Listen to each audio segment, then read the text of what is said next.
1991. Or 2001, sorry, 2001. So we are 10 years into the Elementary and Secondary Education Act.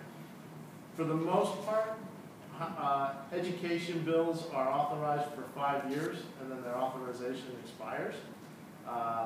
There's a thing called the General Education Programs Act, and which basically extends all programs another year. So, that bill is due to be reauthorized. There's been several attempts. Congress keeps getting it messed up, and different other politics and other things overtaking it.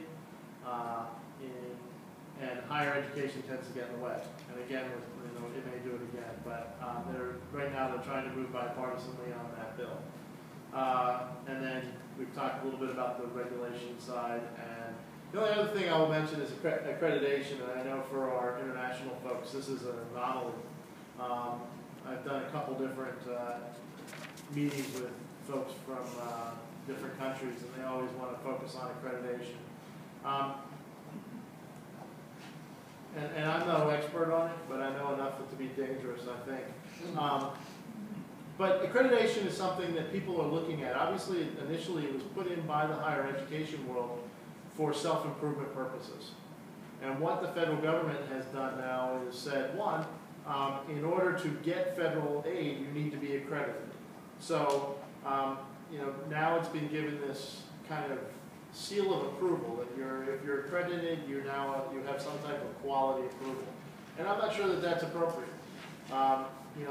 In some cases, accreditation is a process that determines you can offer. You have the elements to offer a quality program, but it doesn't necessarily say your program is of quality, right?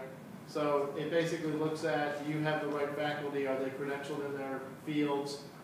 Do you have, they look at the library, the number of books you have as well, and then they look at your financial structure on the campus to determine, blah, blah.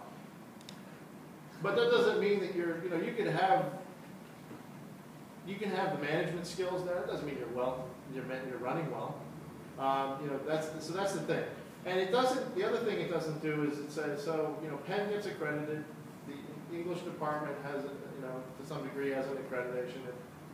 And then, the University of Central Missouri gets or the University of Toledo. Does that mean that the University of Toledo's English program is of the same quality as the University of Penn's? Obviously, we all know it's better. And so, that's the thing, is that people look at this as now a quality measure, and they're trying to get accreditors to, the other thing is accreditors have become enforcement agents of the federal government and federal policies that are put in place. And that's not the role of accreditation, except for a few certain areas, and that needs to be more critically defined.